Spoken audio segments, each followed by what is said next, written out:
We'll make a start. Welcome everybody to the CAS Research Seminar.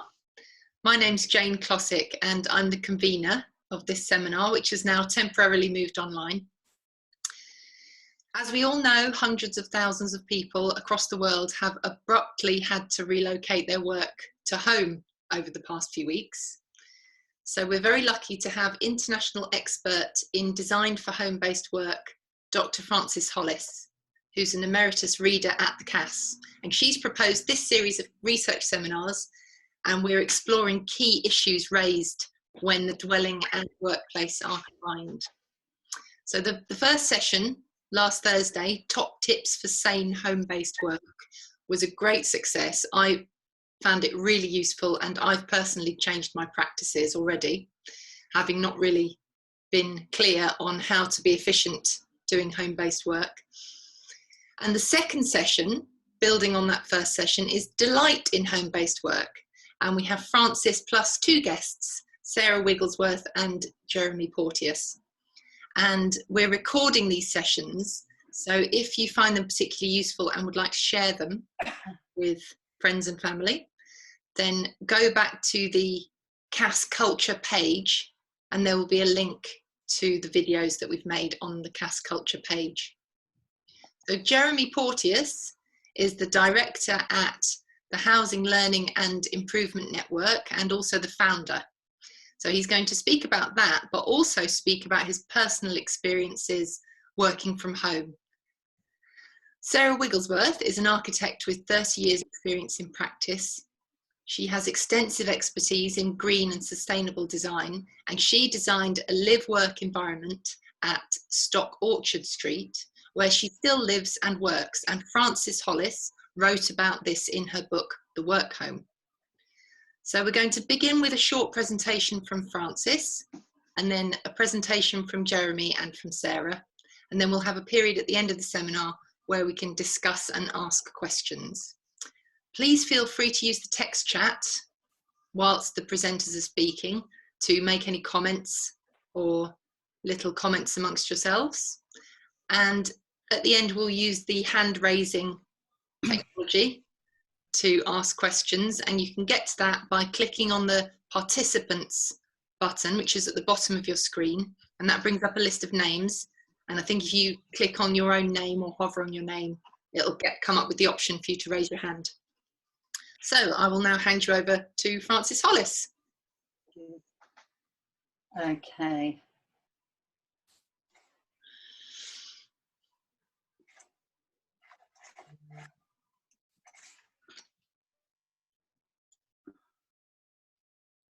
Good.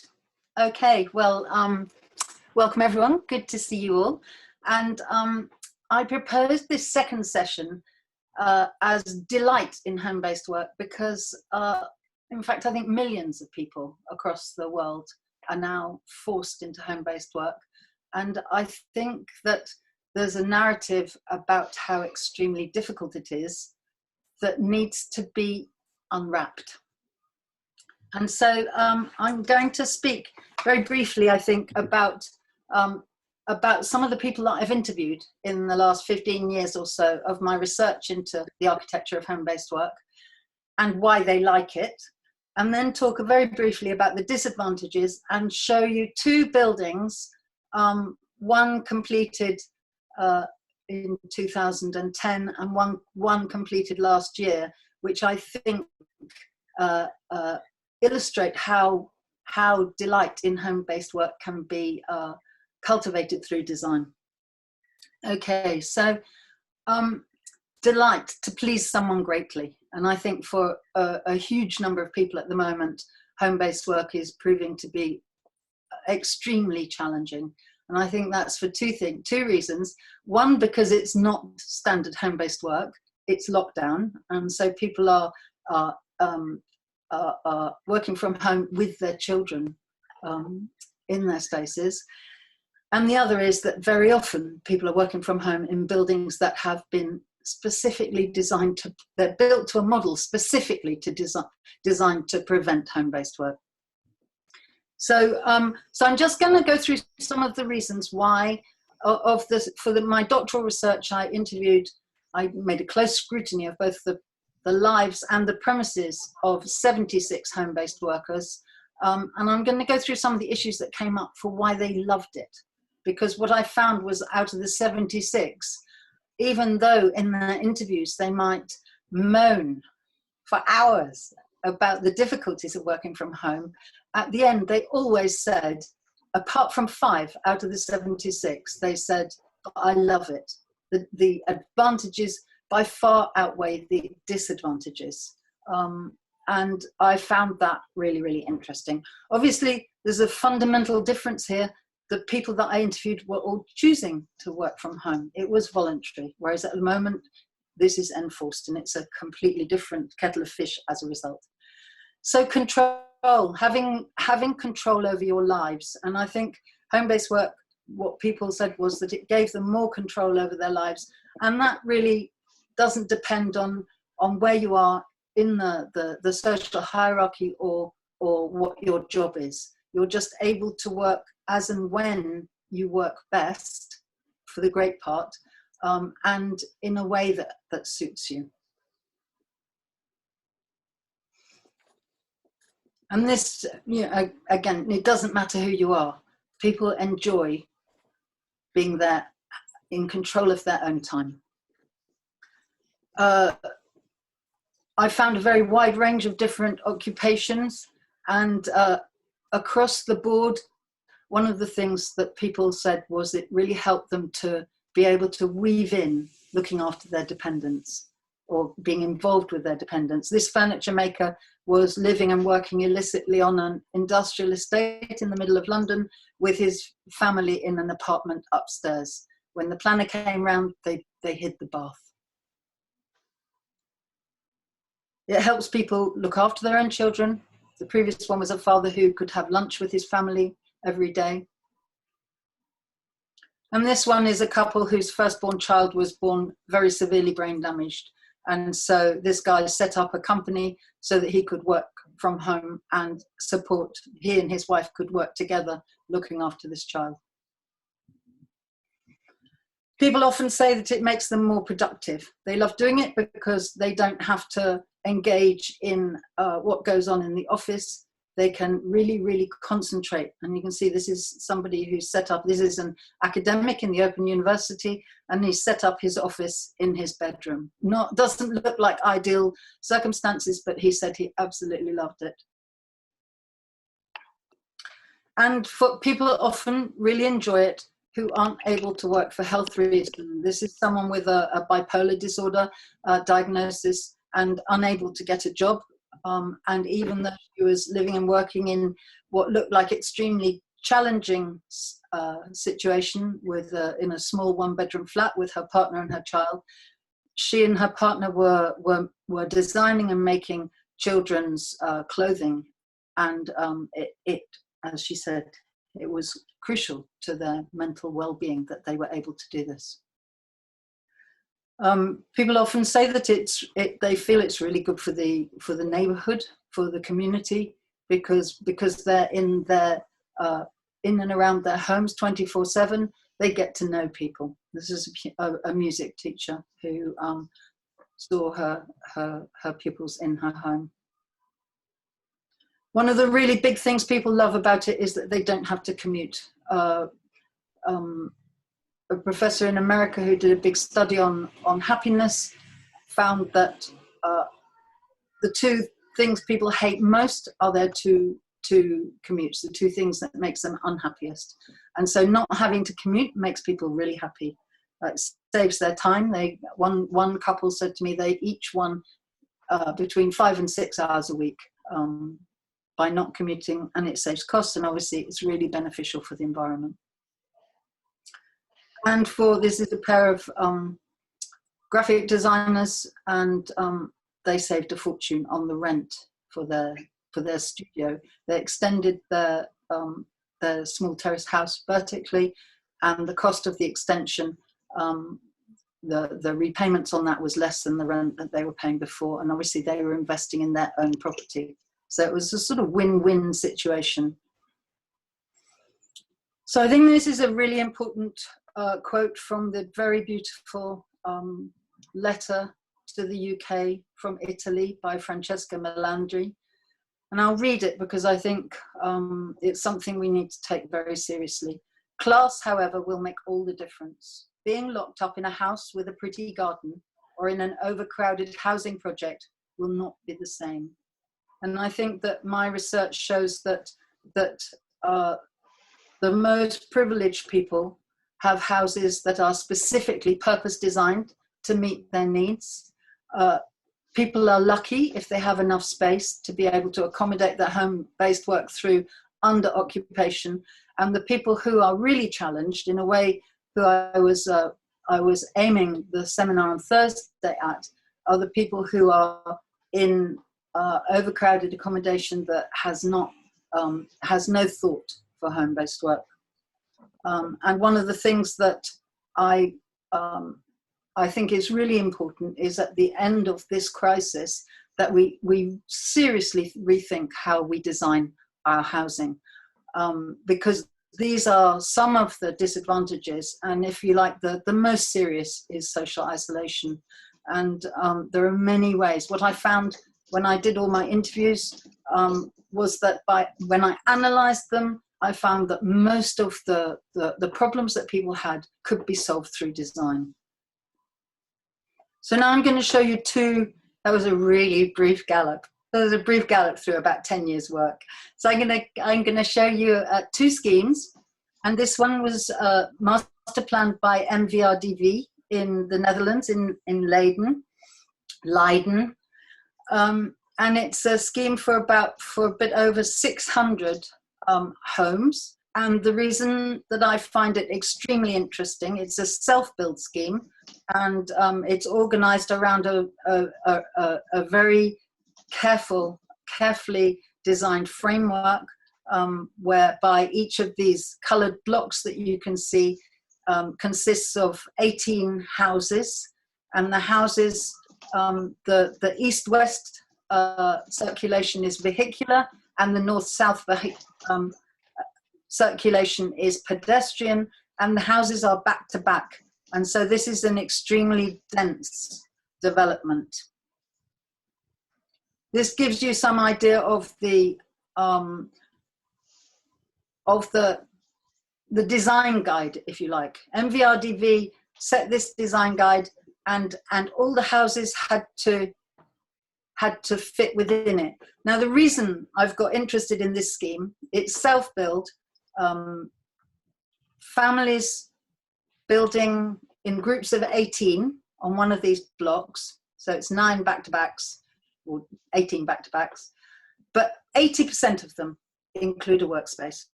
And I think this is really significant, that when people get to build what they actually want, what meets their needs, they put a workspace in. And I've been there a few times and interviewed a whole load of people. And to be honest, what people have done is I find it extremely interesting, because it's very inventive and it's very unexpected. So I'm going to show you an unexpected one. So this is one of the pedestrian access ways. In fact, it's one of the ones on the edge of the scheme. And so usually they have houses on either side, where the parkland is on the left-hand side. This is the building that we're interested in. And it's a family. The reason I chose it is it's a family with 2 working parents and 3 children, 3 small children. And one of the things that people are tearing their hair out at the moment is how to work when they have a number of children.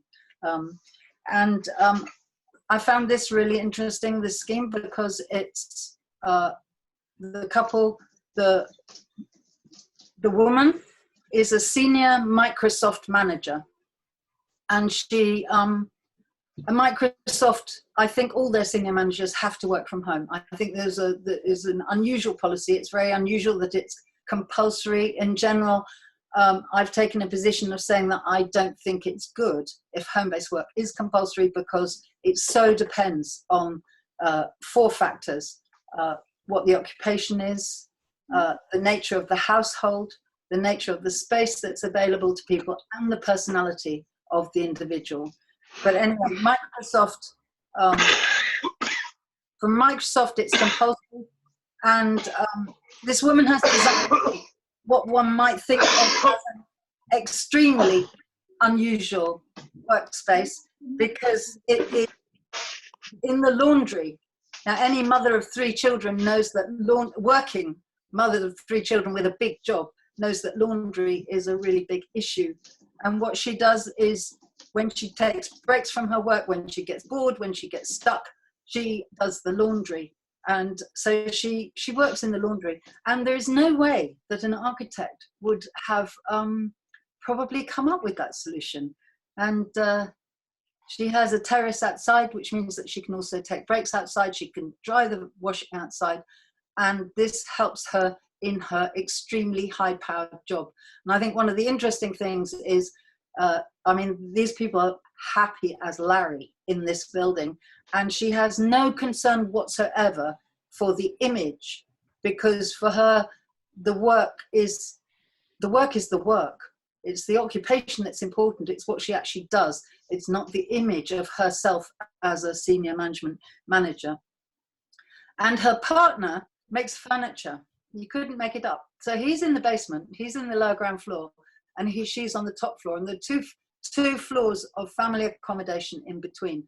And this is a relatively small, relatively cheap house in the Netherlands, where admittedly they don't have the same crazy housing market that we have here, but the flexibility of the spaces suits them extremely well.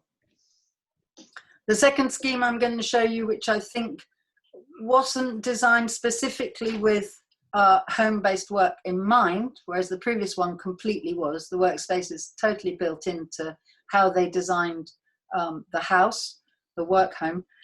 This is Mcgrath Road by Barber, and I think it's an extremely clever building as far as home-based work is concerned.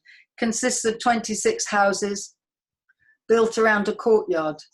So immediately you see it built around a courtyard like this, you realise that, as with the pedestrian ways at New Leiden, I always say it wrong.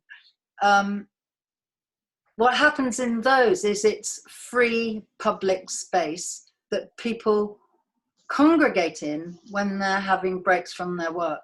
And in fact, in some of the other ones, not in that one, there are picnic tables where a whole range of different home-based workers will come out of their houses when the weather's decent and sit and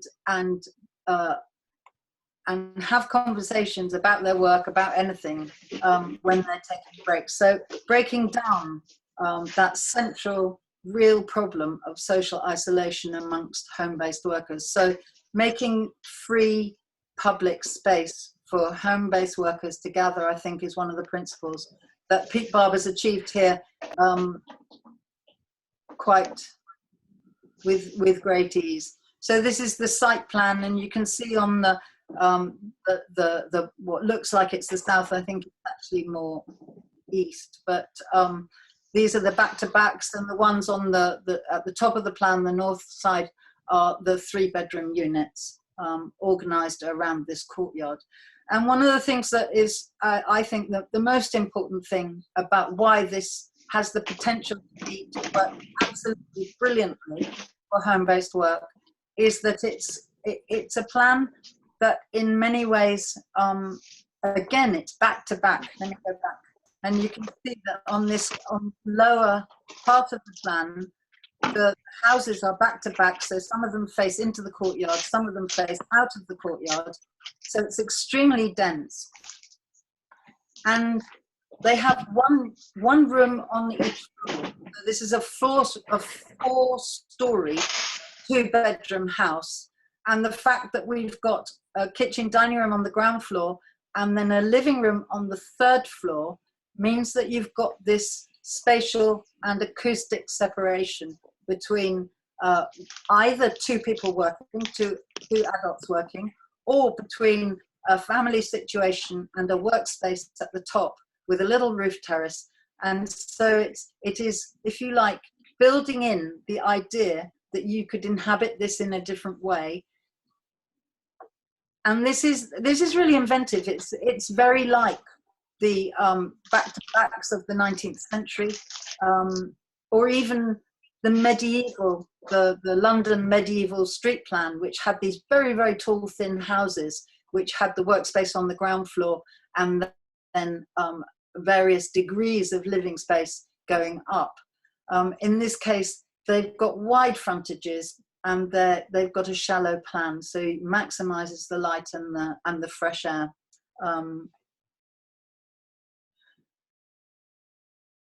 Putting a really big window in the kitchen. You see, this is also an absolutely ideal place to work from home, because you're watching what's going on as you go past, as you sit at your kitchen table. You can imagine someone with a computer there, and people can see you working. So it's the visibility of home-based work. It's the invisibility and the lack of connection between people that makes home-based work so problematic.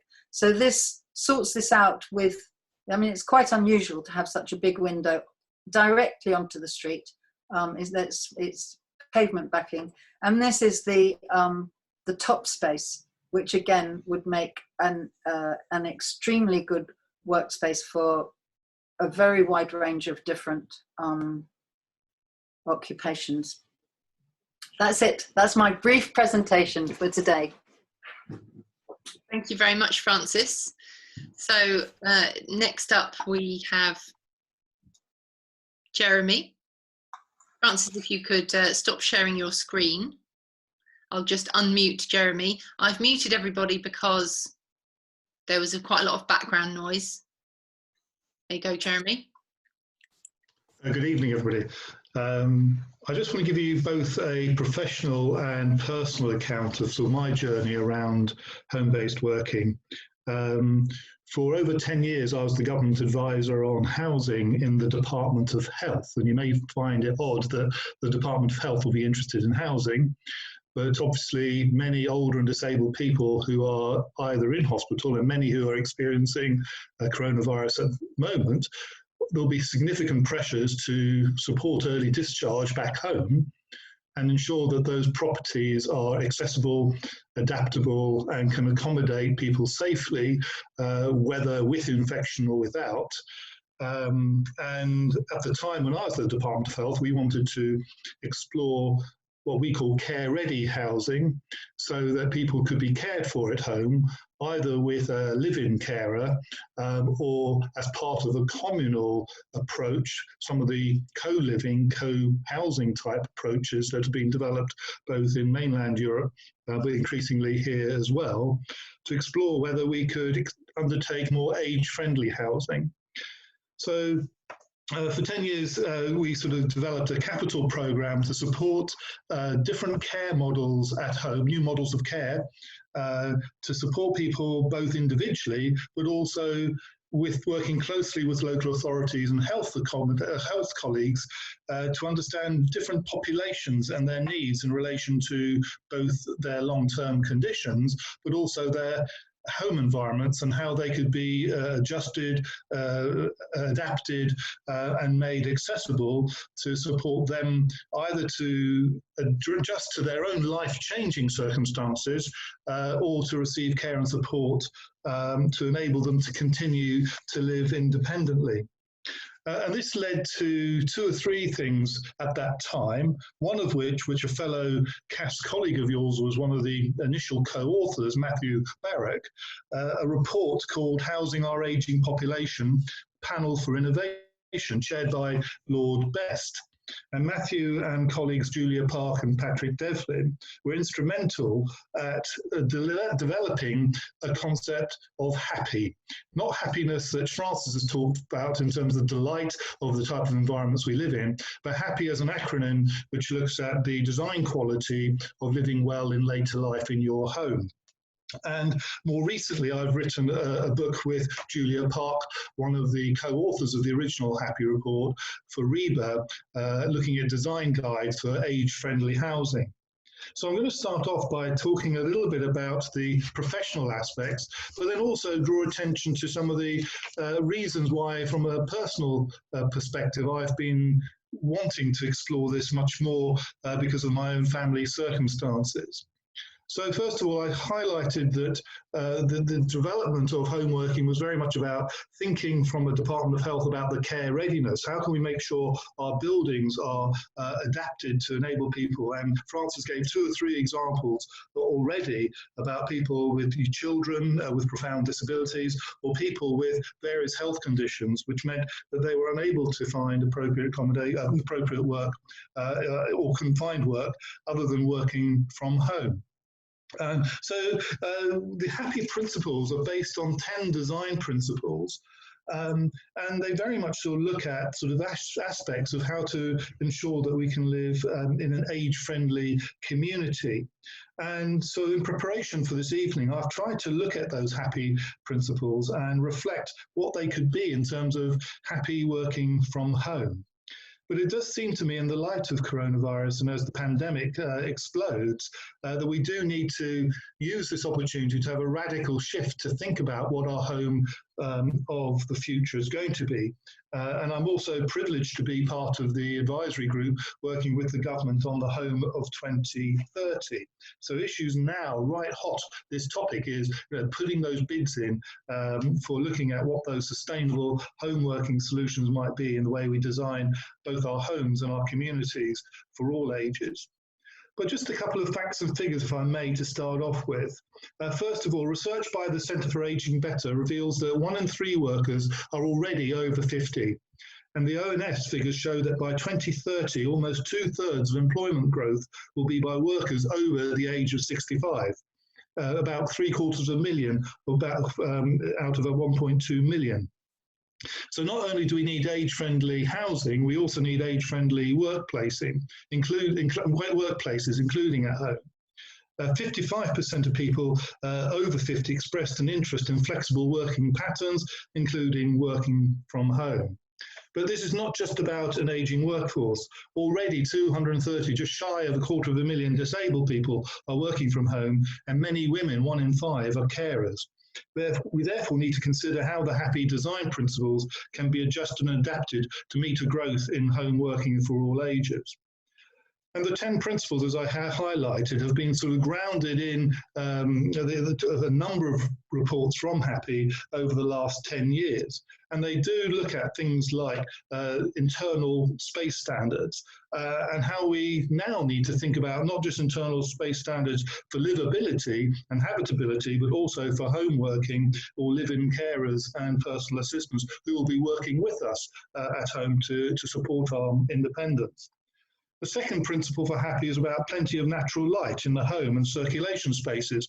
And Frances showed a couple of pictures about that street frontage. Again, plenty of natural light with varies and views are very well known. The research shows that this fosters increased wellness and well-being amongst people in later life. And if you can add task lighting where needed, again, for desk spaces, it helps people with sight loss, etc., including things like noise, acoustics, and perhaps also thinking about some of the circadian principles about how we design our space.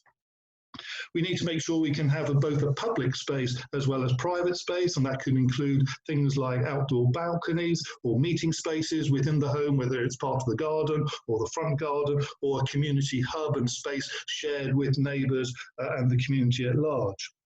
We need to think about how we adapt the space to be more care aware.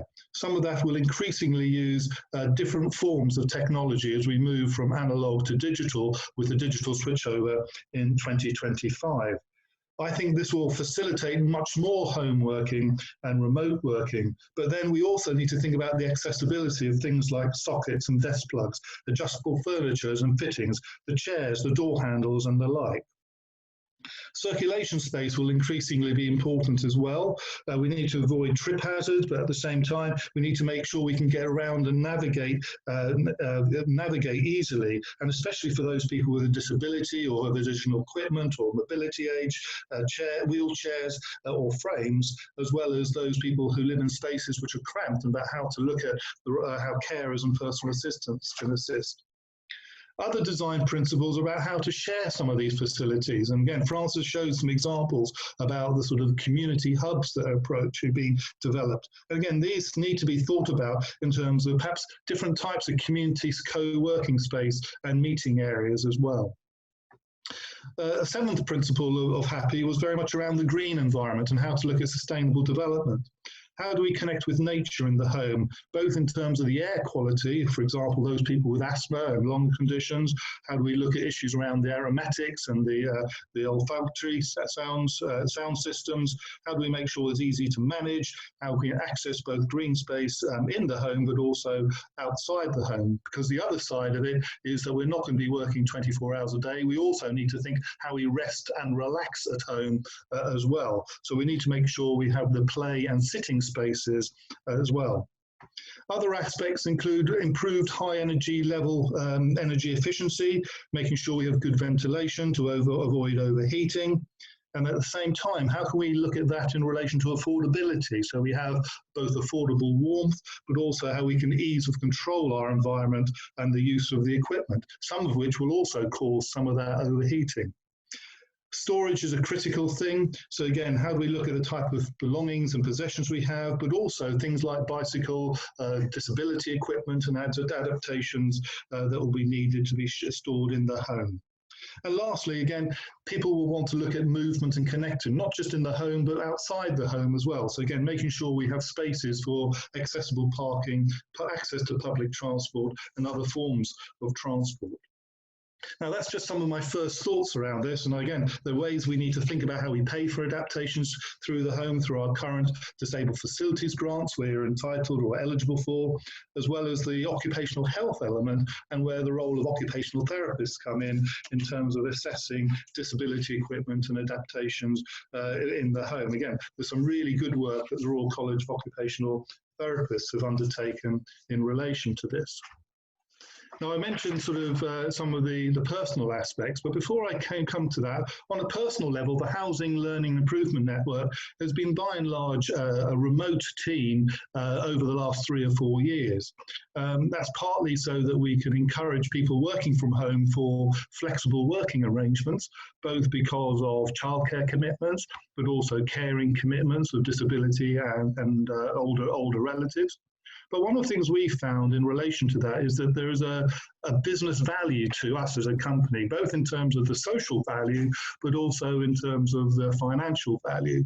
So in terms of the social value, we find that we're much more of a family. We talk a lot more together, we connect, and we can share a joke as well as being very hard in the work we do. And the latter also shows that we spend less time traveling, but also we have improved productivity as a result of the way and where we work and how we can spend and control our time and the choices we make about those times. And as a company, that also then helps us to reduce our overheads, which at a time of serious threats because of COVID-19 about our income, helps us to hopefully look at some aspects of business sustainability, if not in the short term, in the long run. Now, just wanted to end by just sort of talking about the personal. I used to live in London. I know some of the team who are putting on this evening as a result of that in a Victorian townhouse in northeast London. We moved out of London to what I call Stoke Newington in the countryside into a 1980s brick, easy to adapt home. And part of that was because I have a partner who has serious sight problems and loss of vision. And we needed to adapt our home both so that she could work from home, as well as that I could provide some element of care, as well as how our children at the time were able to support. So we moved to a home where we were able to access, through sheer fortune, 270 degrees views, which gives us natural light. We were able to widen the windows. We were able to ensure that we have good quality lighting. We use a lot of colour contrast in our homes to help distinguish areas, to help navigate and orientate both within the home and outside the home. But also now that our children have moved out, we're also thinking about how we want to create that space for potential live-in care and support for both of us, should either one of us find that we do fall ill, And also, because of my partner's sight loss, we also need space for people who come and support her at home to read in particular. So again, so the use of office space for us is having a distinguished space for her where she can have the quietness to enable her to perform and undertake the job she loves doing. And recently we've built an office in our garden, which again enables me to do that, but also connects both home life and work life with our environment, but also enables us to control when we want to use it as well. So I think there's a lot of value in terms of thinking both the social aspects, but also as a business, how we make more sustainable to encourage more home working. And I think perhaps the happy principles that I've described can be further adapted and taken forward. So thanks for your time. Thank you very much, Jeremy. That was really very interesting indeed. And Matthew Barrack is in fact here with us in the room, your co-author on the report that you mentioned. And I also thought it was very important what you said, that it's not a question of if we will have caring responsibilities or require care, but it's when. Yeah. This is characteristic of humanity, and our vulnerability is only being exposed at the moment internationally. So I'll pass you over now to Sarah Wigglesworth. Can you unmute yourself, Sarah? Yep, there we go. Great. Can you hear me? Good. Okay. Yes. So I'm going to talk a little bit about what I did to make a live work or work home and how it works for me, and talk a little bit about how it works for others in my practice as well, because actually our experience is a little bit different. And actually I've had some reflections on that since we began home working a week and a half ago. And again, I'm trying to understand how it is for other people working in a new situation, when in many ways, actually, I'm working as business as usual, which is quite interesting. I'm going to share my screen now because I want to explain the building that I'm actually sitting in. Now, how do I do that? Share screen. Okay, here we go.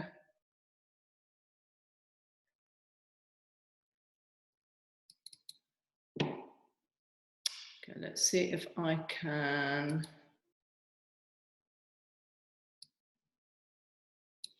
play from start. Okay. So I'm sitting in this room at the moment. I'm actually sat at that very table looking out of the window to my right. And this is a room which in a sense is all about the living and the working together, because it's a kind of ambiguous space. What you're looking at is the street frontage, and my office is the building that's grey to the left, but my house is to the right. So in a way, this space is like a kind of valve which can have whatever characteristic you want it to do at whatever time. And so it's both a dining room when it becomes part of my home, and it's also our conference room when I'm running the practice as well. And actually the motivation behind this building is very different from just pragmatics, but it has a lot of really interesting pragmatic sides to it. So actually the original motivation was to do with living and working in a normal terraced house. And the idea that struck me is that life, especially for a woman very often, is a lot about, keeping the kind of machine working. So it's cooking and shopping and cleaning and caring and doing the laundry and those kinds of things. So it's full of work in many ways. And then working as an architectural practitioner is considered work as well. And I was really interested in the relationship between those two aspects of your life, much of which is work. And interestingly, since this period of coronavirus come along and we're more isolated, I've actually come to really appreciate the social side of work, because sitting lonely in an office, rattling around on my own, has really drawn my attention to the aspects of studio culture that is so enjoyable, about just listening to the banter or participating in shaping the culture in whatever way. And I think that's a really interesting aspect of actually working with others that I very much miss now I'm on my own. If I move on a little bit. So what's interesting about where I live and work, so the office is straight ahead here and my house is where the tower is on the left, is that we've actually got 2 post boxes and 2 bells. And actually that separates my home from my office. But interestingly, the postman doesn't really distinguish between the 2 lives.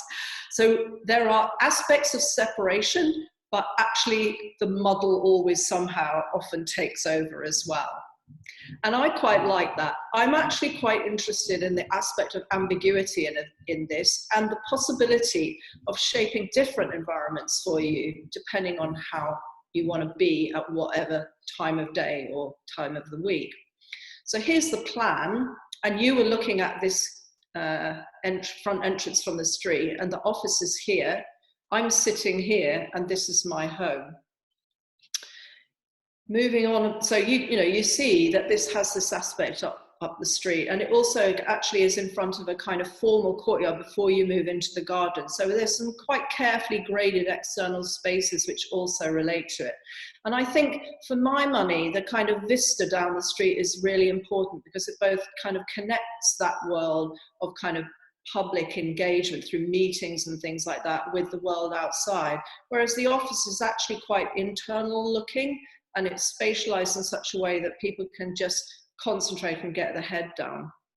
So here's that space again, and you can see the dining table that I'm sat at. You can see the wood that's behind me there, and that's the sliding door. So this is in the mode where you might encounter it as a participant in a meeting with the street to your left, and this is it when it's opened up and becomes more of a sort of social gathering space. So the flexibility that's Jeremy's already mentioned is inherent in the design of it, where this wall can move away and it can become, whatever you want it to be. A lot of people ask me if I have trouble living and working on the same site, and actually another motivation for it was sustainability. So I don't have a commute, which I think is absolutely fantastic.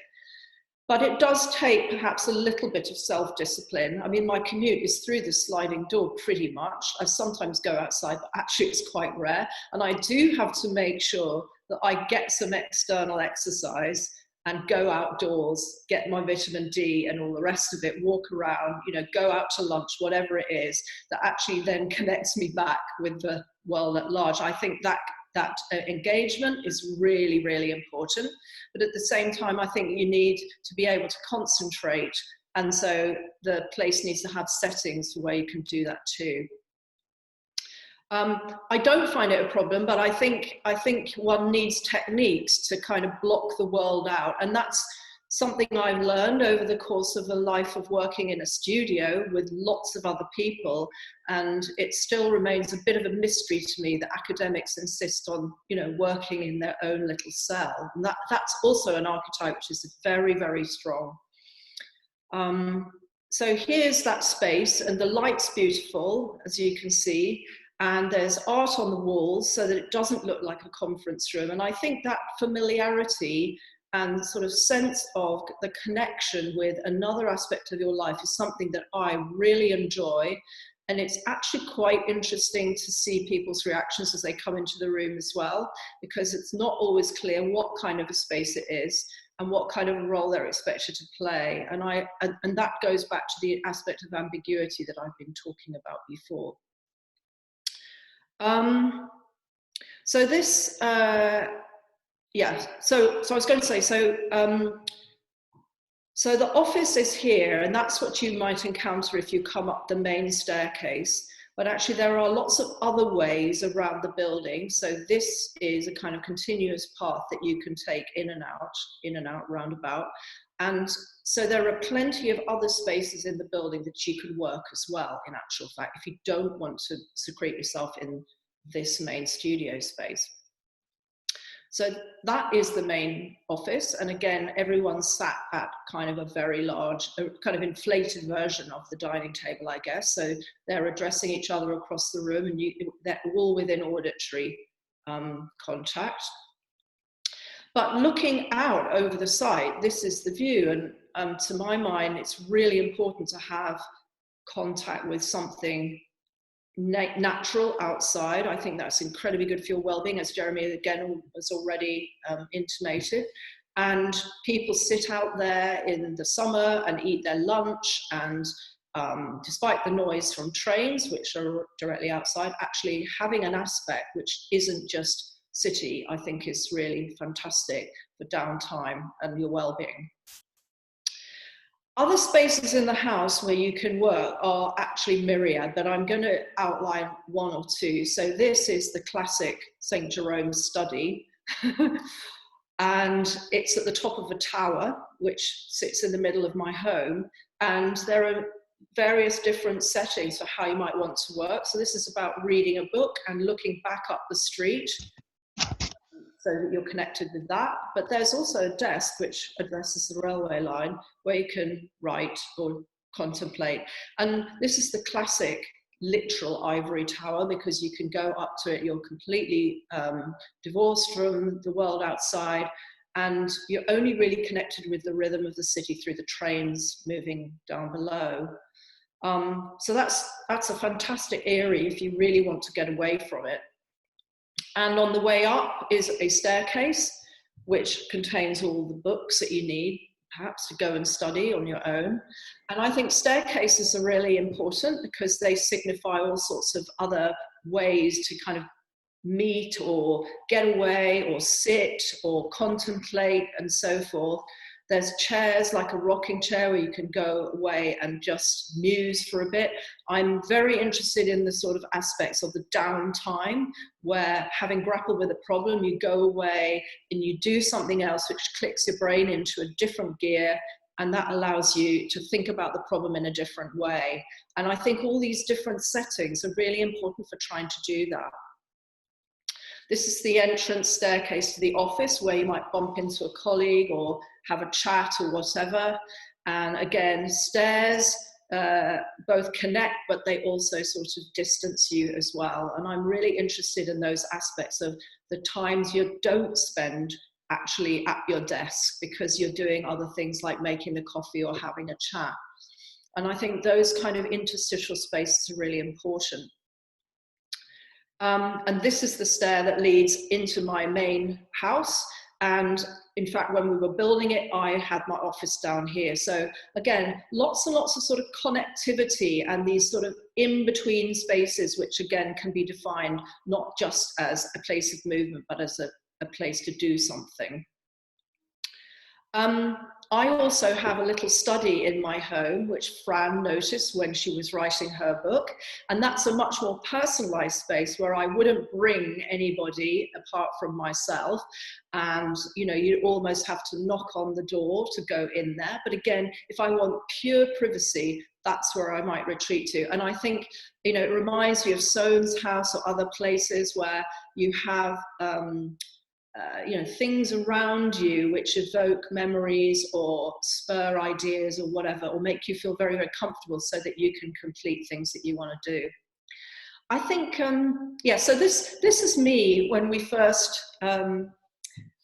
finished this building, and we'd only just moved in. So here I am on my own, and I'm finding myself back in this position again. Now everybody's departed for their own homes and working away.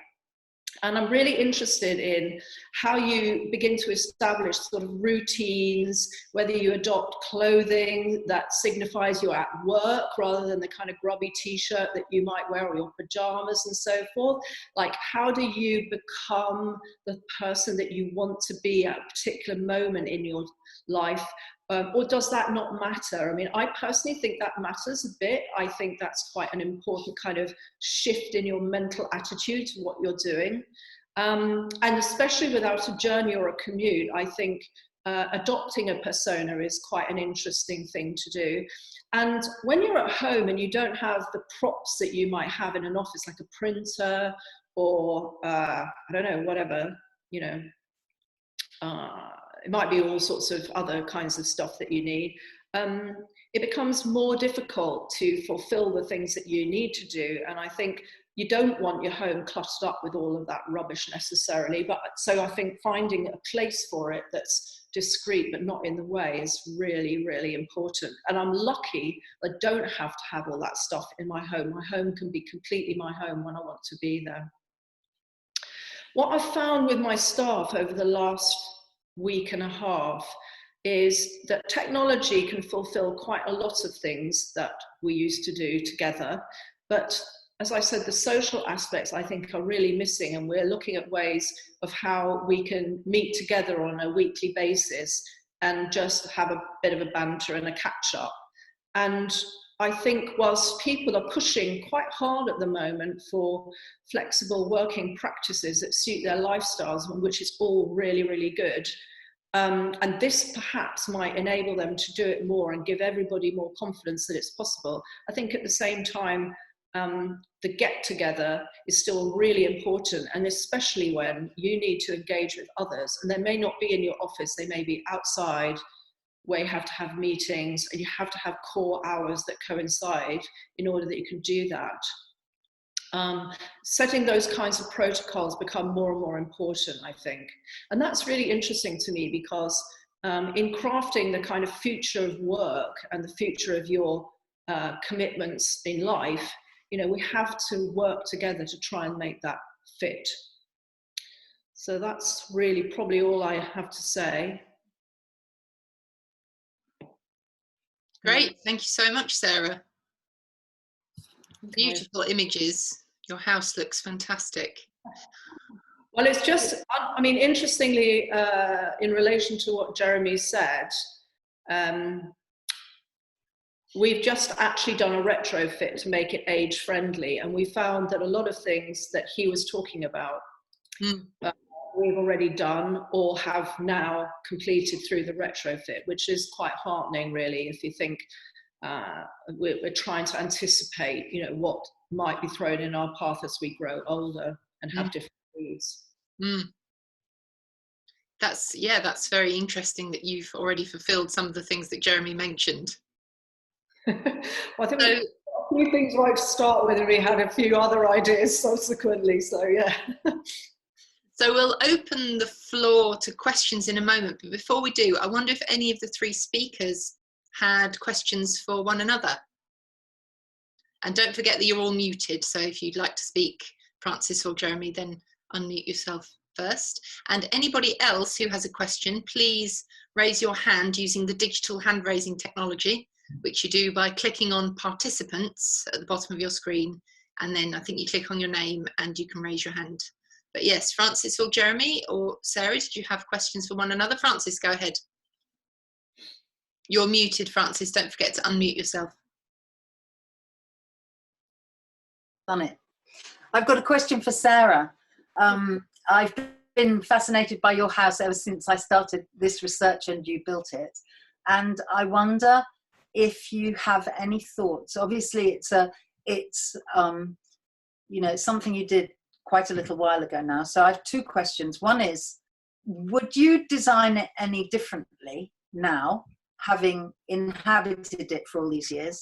And two, what are the lessons do you think that we can learn from your work home for general consumption? Because in a way, what my research suggests is that where people have plentiful space, designing for home-based work isn't such a problem. But in a way, it's when we're designing spaces, smaller spaces for multiple people, that's where the real challenge comes. So yeah, am I muted?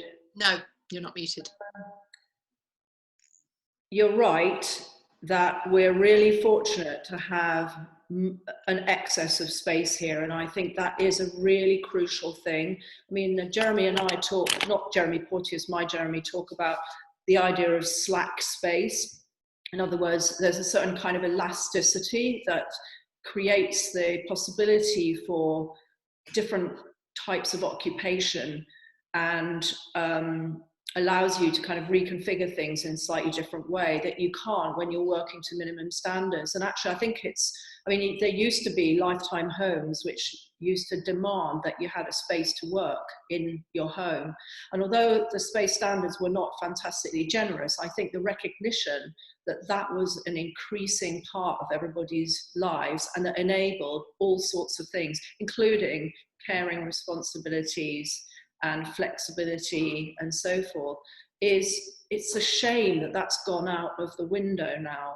And I think, when Jeremy knows me from the work that I did on the Dwell project, which is designing for well-being in environments for later life. And one of the things that we established during that was that actually having a spare room or a room and a half which you could use for a business or a hobby or a carer or working, whatever, is an amazing thing to have and really necessary as you grow older.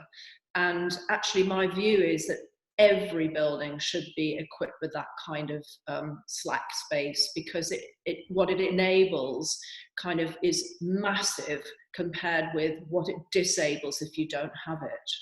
Mm. Did you have a second part to your question, Frances? Well, I had in a way a comment on Sarah's answer, Yeah. which I think that what we're seeing with the lack of resilience in the NHS as a result of COVID, we're also seeing in a lack of resilience in housing and the paring back of hospital beds, etc., etc., etc., that have happened since that just time. I think we can see the same thing having happened with housing, of just taking away. I really like your idea of slack space, and I think this is desperately needed again. I agree. Matthew, you've got a comment or a question?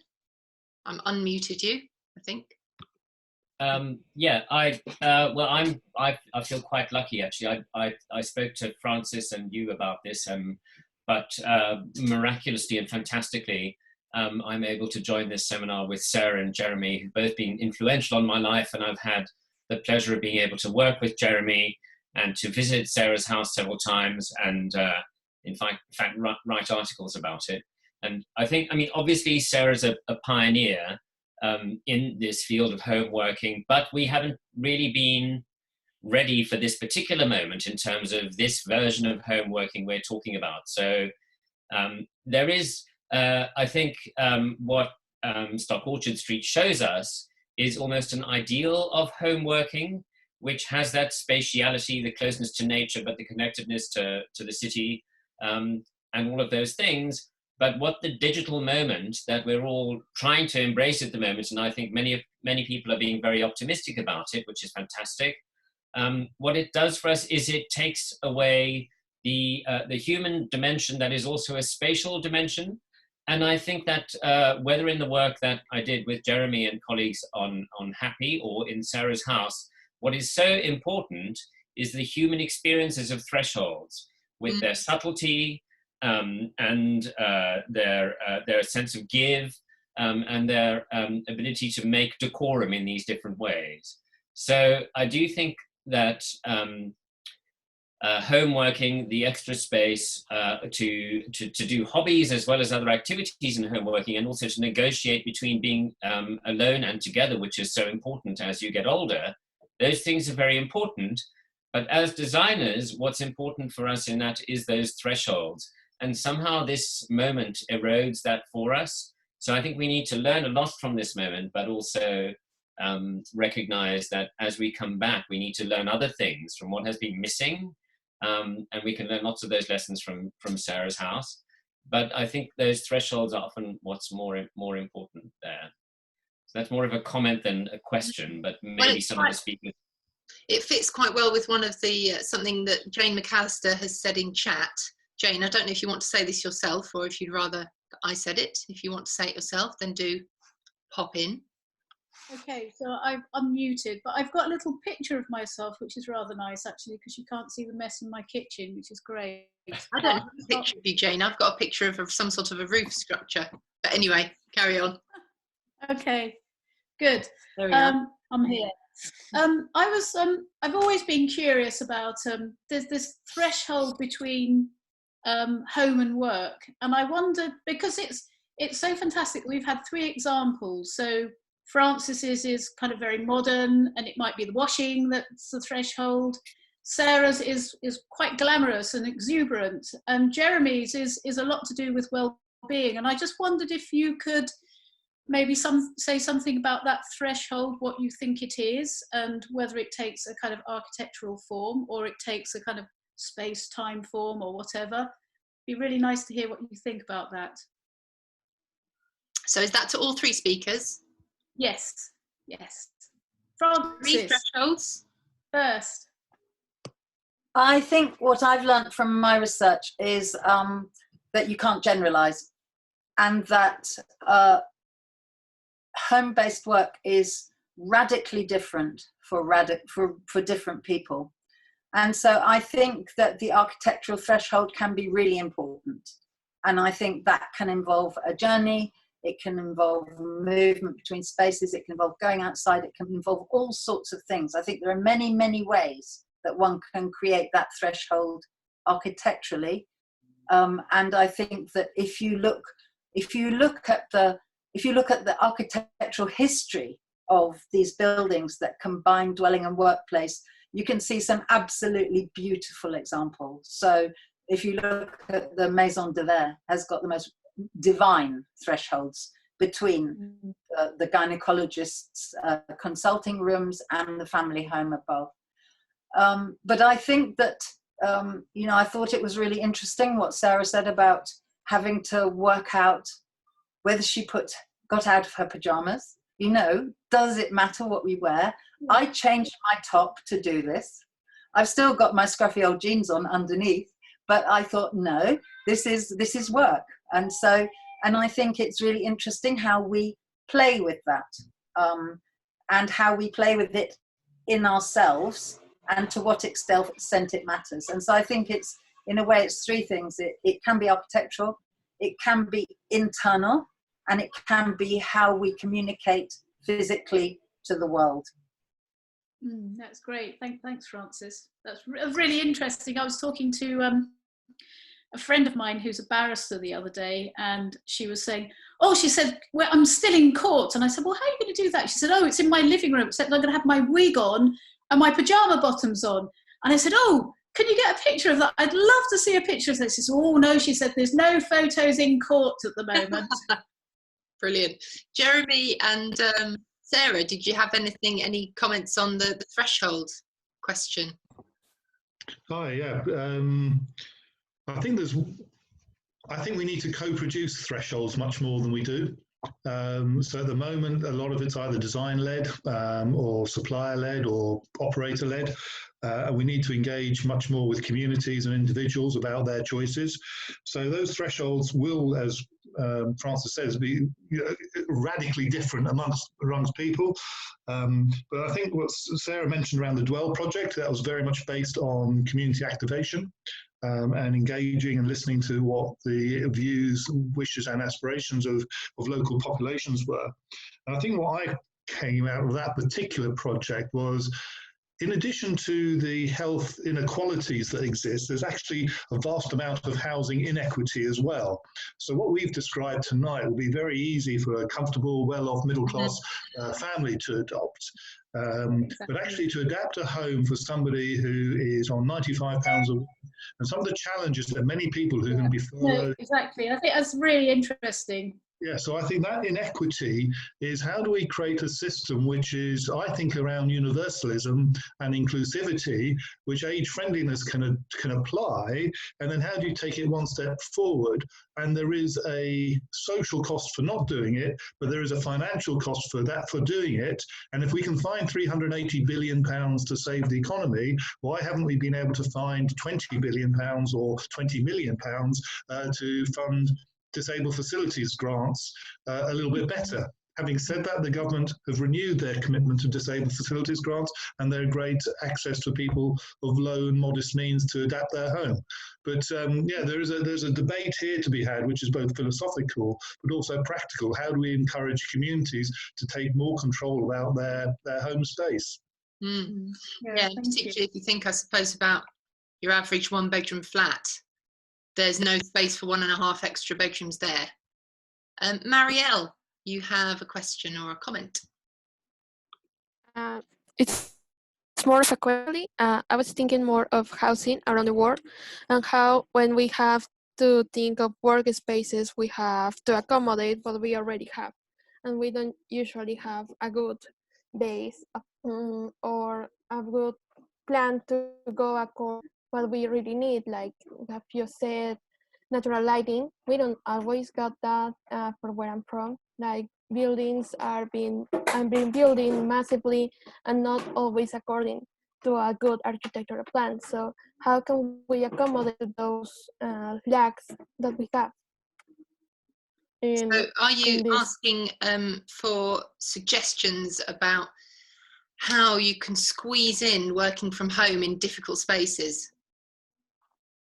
More like what we prioritize when we have to accommodate those places. More like that. What we prioritize when we have to accommodate work in difficult home environments. Yes. Yeah. That. Would you like to ask that question of a particular one of the three speakers? Not really. I would really like to have a different point of view according of the different speakers. Do any of you three have a comment about Marielle's question? I think this is a really, really interesting question. And I think that it's to do with cultural norms. And I think one of the very interesting, or some of the very interesting work that's being done on home-based work is in Dharavi, a slum settlement of housing, where there is in India, which has got this massive population, but also this huge economic output. And the buildings, the work homes are very, very simple. They sometimes are just a single, very small rectangular space. And some work has been done. I'm afraid I've forgotten the name of the author at the moment. It may come back to me, which is mapping how the space changes between day and night, between when it's a workspace and when it's a home space. And sometimes these are very, very tiny 2-story buildings, and mapping how the space, the parts of the space that connect with the public realm and the parts of the space that are completely private. And in some ways, I think it's some of the most successful sort of non-formal design for home-based work that you can find, because these are spaces which apparently are, I've not been there, I've only looked at the research online, but they're spaces which are safe, and everyone has a home and everyone has a job. And it may be that you're sitting making bangles in a space, and then you know, a few hours later you roll out your bed, and everyone rolls out their beds. But it seems to be a very successful model. So I think I don't think one necessarily has to try to apply the principles that we're talking about here in radically different cultural settings, but that the cultural settings generate their own very successful forms. And in your presentation the other day, which will be available online, Marielle, Frances gave some great examples of these workspaces which come into being in a temporal way. So during one part of the 24-hour period, the space in question is a bedroom, and then during another part of the 24-hour period, it turns into an office. And I'm interested, and this maybe brings me on to my query to you, Sarah. At what point would you say do your staff no longer feel comfortable moving around the building? I mean, presumably your staff don't just walk into your private kitchen. And I wonder if you could comment on the idea of it, if you were to have to design a place which had a threshold that was a temporal threshold, and that some of the 24-hour period was your personal space and some of the 24-hour period it wasn't. I wonder what you might do about that, to follow up on Marielle's question as well. So that's 2 questions from me. Actually, not really any part of my social space is out of bounds. So we have a soup kitchen once a month, and actually we have to heat the soup in my home kitchen because we don't have the facilities in our office kitchen. So actually people have taken to wandering in quite frequently these days. But I think the way that we've designed the buildings actually do speak to these subtle thresholds that you encounter, where you're picking up clues as to where you're now entering someone's more private space. And there are no walls and there are no fences or anything like that, but you're just alert to the kind of transitions. To go back to what Matthew was saying about threshold spaces, there are a kind of whole number of different thresholds, and it's partly withdrawing from the public realm, it's partly moving upwards. You know, these are sort of very basic strategies for how to remove yourself, if you like, from the public sphere, and notice when you're moving into the home life, which is more private. So, I mean, I just rely on everybody picking up those signals, but it's fair to say that generally speaking, that door behind me is kept locked and shut during the working week. But we have tours and show people around, so not my staff so much, unless they're interested, but the public do come in on occasion, and so it's not completely out of bounds. I think, you know, and I think people are alert to the signals and they're very respectful, let's put it that way. But I mean, I think there are plenty of spots as well that are dedicated to staff where they can relax and enjoy sun and, you know, sit in the greenery and whatever. So all of that's good.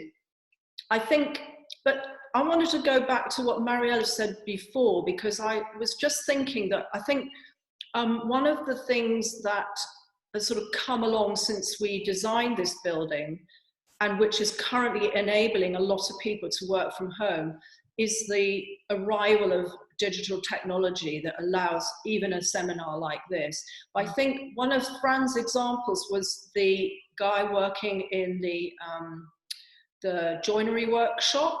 In fact, there were 2 examples of that, but I was thinking of the I guess it's British example of in a workshop with living above, and the kind of issues that surround working in places where there's noise or dirt or some health hazard where you need to be really careful about what you're doing. And generally speaking, it's kind of trades where or occupations where you're working with physical things. It might be rubbish collection or something like that. All of those things are not particularly enabled by this distance working that we can do on computers. So thus the restaurants, the hairdressers, you know, all of that has sort of ground to a halt, and people are out of work because it's not a virtual world that they're operating in. And I think there's a really big difference between people like myself who can just use a computer to do their work, and those who can't accommodate their work within their home because of those other issues. And I think that's a really big one. You know, that real world of kind of physical and material things doesn't go away, and that is disabled in the current environment. I think that's quite interesting.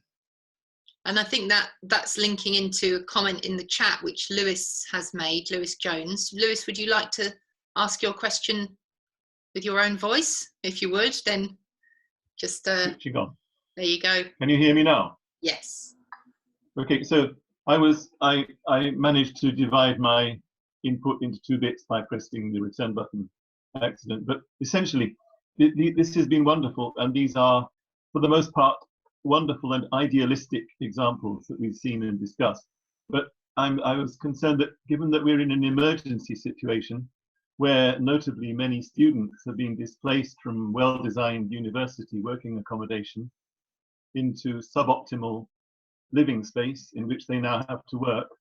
I wonder what advice you can offer to them in this really rather extreme situation in which many people now find themselves. I think I can answer that. I think in a way, Lewis, the seminar on Thursday was aimed at that, because one of the principles behind my work is that home-based work should always be voluntary, because people shouldn't be forced to work from home in inappropriate spaces and in inappropriate social situations. And so what the talk I gave on Thursday was coming up with, I think there were 13 tips for how to manage if you are actually in really inappropriate space. And I think one of the really interesting things that came out of the discussion on Thursday was a real concern for students and, in a way, young people who are renting, and very often this modern phenomenon whereby in housing, landlords convert the living space into another bedroom, and so you have this extraordinary overcrowding, and at the moment you may have 5 or 6 young adults, or maybe not even so young adults, inhabiting, basically living in their bedrooms and sharing a kitchen and a bathroom with people who they don't necessarily know terribly well, and they're not necessarily terribly confident about their personal hygiene.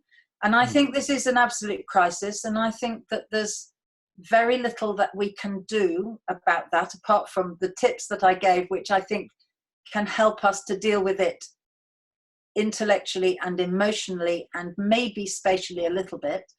But I think the really crucial thing is, as we come out of this crisis, to make absolutely sure that the fear of one of the students who spoke was that universities will get rid of their studio space. They will say, you've managed to work from home, we can actually sell off all this part of our real estate, we don't need it. And I think we're going to need to have a massive campaign to basically say, one of the reasons I think there's been so little movement, I mean, I've been banging on about this for 10 years now, and there's very little movement because policymakers usually inhabit beautiful, spatial, wonderful places. I mean, it's very interesting. You look at the news, you look at the experts, they've all got these fabulous, studies. They're not struggling. And so I think there's going to need to be a really concerted campaign to make sure that those who have really suffered through this, and I think that is going to be those who are inhabiting the smallest spaces with the largest number of people, are protected as we come out of this, and that we stop building the sorts of housing, and we actually put real regulations down in terms of living space, because it's not acceptable that adults have to live in their bedrooms. Jeremy had a comment on this as well, I think. Yeah, Frances ended up by talking about regulation, and I couldn't agree more. And some of that is to look at some of the failures of the system where it hasn't been regulated. So we don't want to see this becoming the new Grenfell. But also the regulations we have around environmental health and environmental protection can be applied if we have a bit more strength given to local government to follow the health and safety rating systems as well. So things like overcrowding, occupational health issues can be enforced.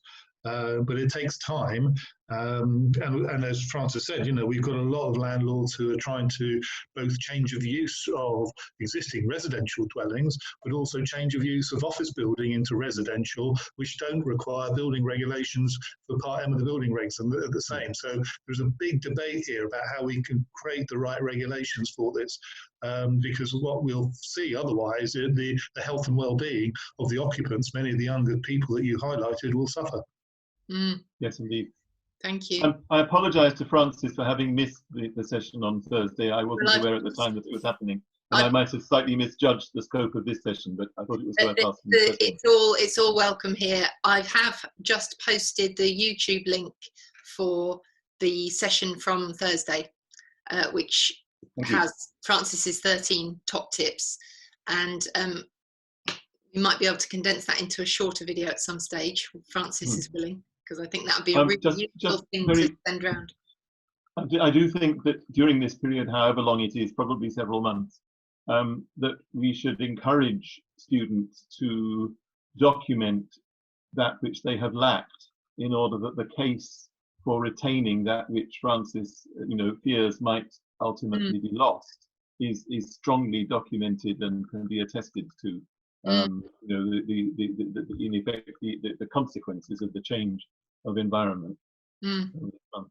I think it might work actually across the board, across many types of working environment. I mean, somebody said to me the other day, oh, I wonder if it's going to mean that the number of offices we need in our cities is reduced because people realize they don't have to go into work anymore.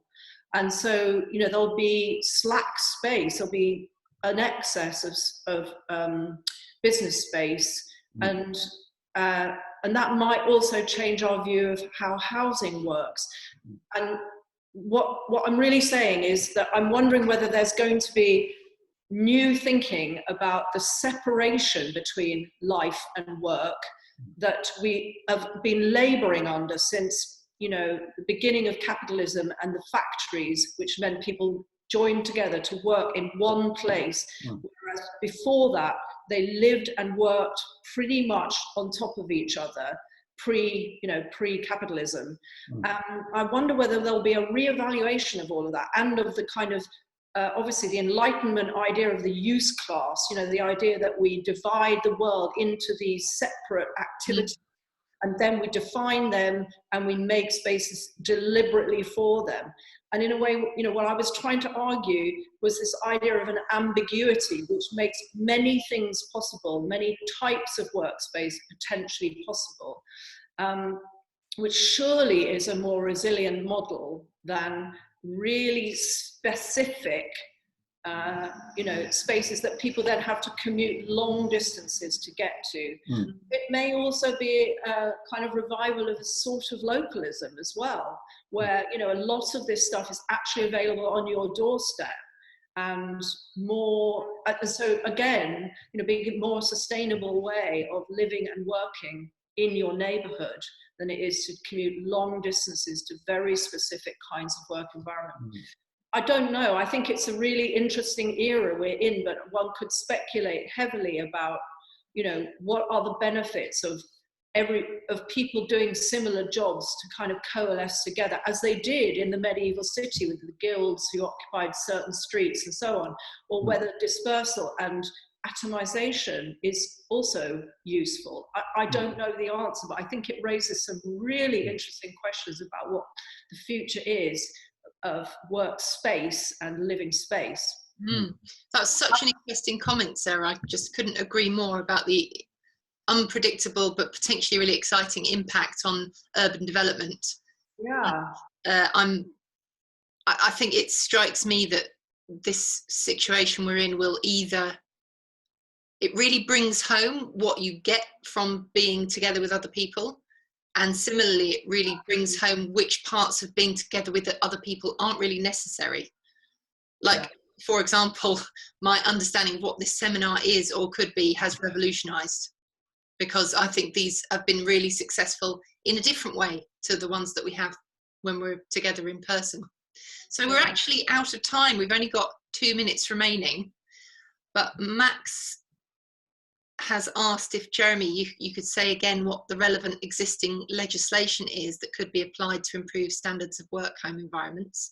Before you do tell me that, I'll just say that on Thursday I ended the meeting immediately, but a couple of people said they really wanted to hang around and chat.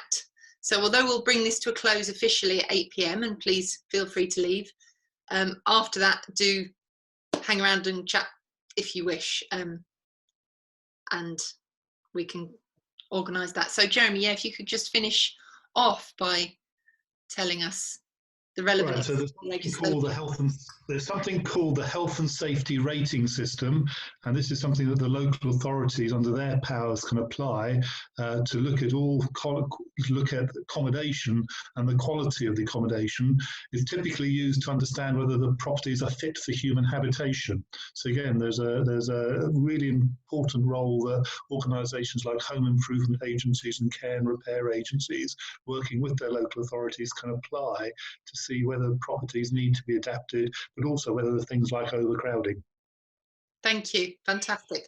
And as Matthew just astutely pointed out, Sarah's previous comment has given us a very interesting agenda for further investigations along this trajectory of homework.